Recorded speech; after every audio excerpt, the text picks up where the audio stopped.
দেখিছা কিছুমান সংখ্যা পাতি দিয়া আছে আমি কি কৰিব লাগে বিয়োগ কৰিব লাগে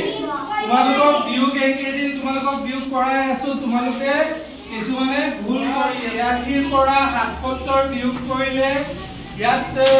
এক যে ইয়াৰ পৰা লব লাগে এটো 16 হয় 16 পৰা 7 বিয়োগ কৰিলে যে কিমান হয় 16 পৰা 7 বিয়োগ কৰিলে 9 বুলি লিখিব লাগে ইয়াত তোমালোকে হেতু নিলিখাকে কিছুমানে এনে লিখি দিছা 1 5 তেনেকে লিখি দিছা আৰু অংকটো ভুল কৰিছা তো এটো আমাৰ ভুল নহক বুলি আমি আজি এই টিএলএম ৰ সহায় লৈ আমি বিয়োগ অংক ইয়াত তোমালোকে কি কৰিব লাগে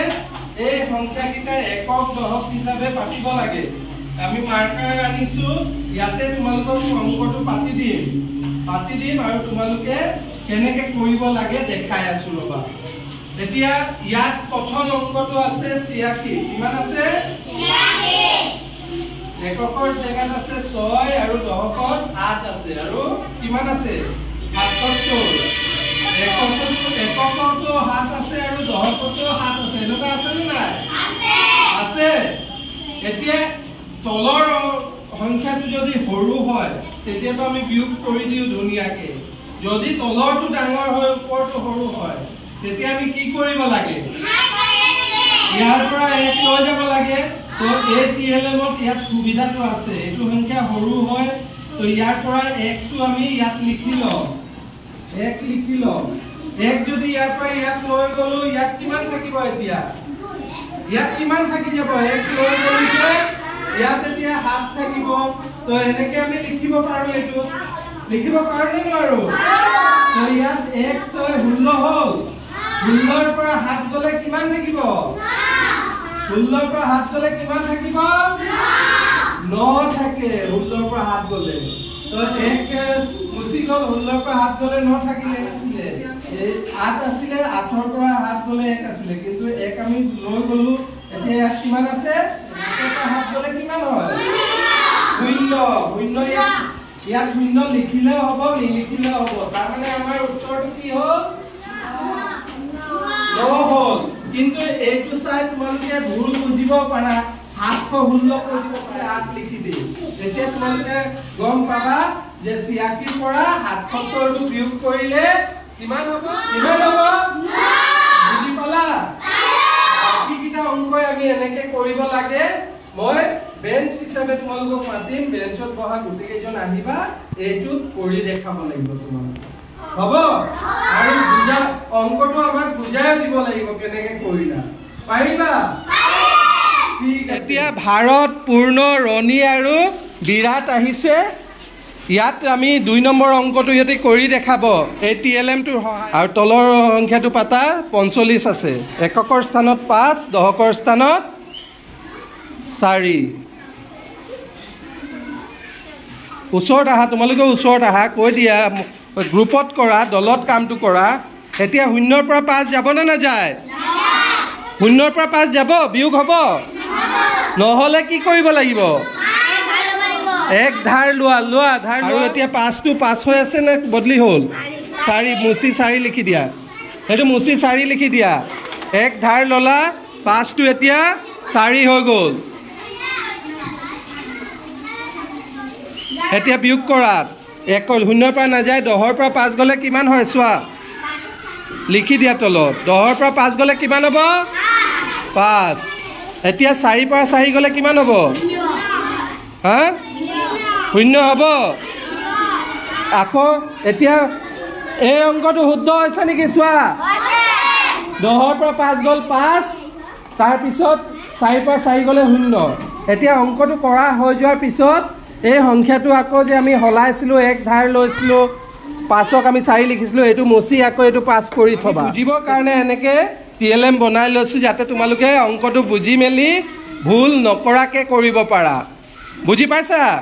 তো হাত চাপৰি দি দিয়া ভাৰত আৰু গ্ৰুপৰ কাৰণে ধুনিয়াকে ই কৰি দেখালে এতিয়া প্ৰিয়া ভৈৰৱী দেশিনা আৰু মাহি আহিবা অংক 66 বিয়োগ 6 আছে দহকতো 6 আছে বিয়োগ 28 লিখা 6 টো ভালকে লিখা এতিয়া 6 পৰা 8 বিয়োগ কৰিব লাগে পাৰিবা কৰিবলৈ কেনেকৈ কৰিবা 6 পৰা বিয়োগ কৰিব পাৰিবা নোৱাৰা তো কি কৰিব লাগিব 1 ল'লে কি হ'ব কিমান হ'ব 16 হৈ যাব 1 যে লৈ গ'লা ইয়াত 6 থাকিব এতিয়া কি হ'ব ইয়াত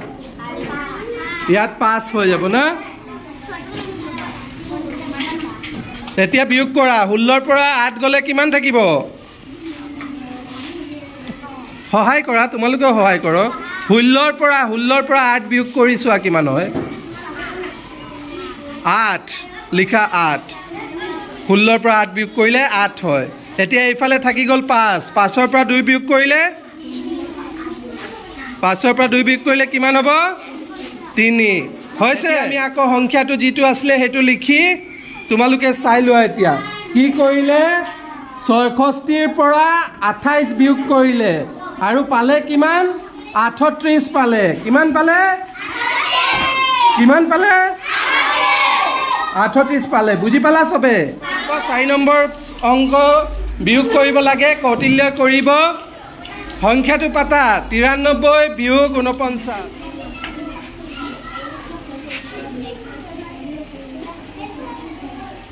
এতিয়া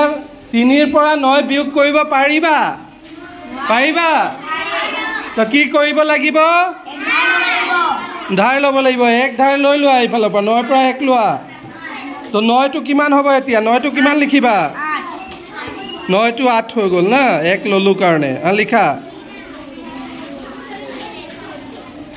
এতিয়া 1 আৰু 3 13 পৰা 9 গ'লে কিমান হয় কৈ দিয়া ইউবৰাজ আৰু ৰেৱত সহায় কৰা 13 পৰা 9 গ'লে কিমান হ'ব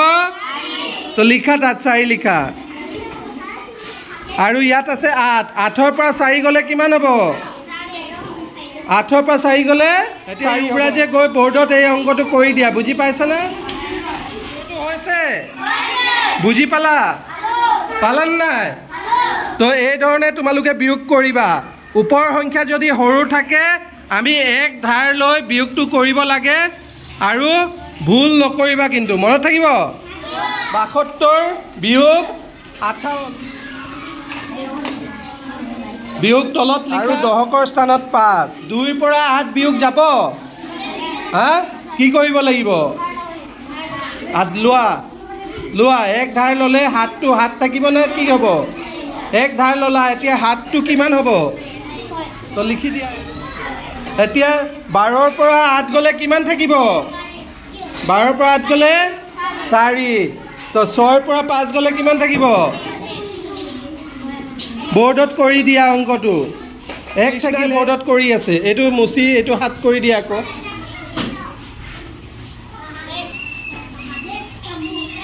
নাই 72 বিয়োগ 58 14 পাইছে এটি হৈছে নে নাই তো এই ধৰণে তোমালোকে বুজি পালা কেনেকৈ ধাৰ ল'ব লাগে ধাৰ ল'লে সংখ্যাটো কমি যায় যে 1 মনত থাকিব তো এনেকৈ তোমালোকে এইটো কথা মনত থৈ অংকখিনি কৰিলে এটা অংক ভুল নহয় হাত চাপৰি দি দিয়া লিজয় তাৰপিছত কৃষ্ণা আৰু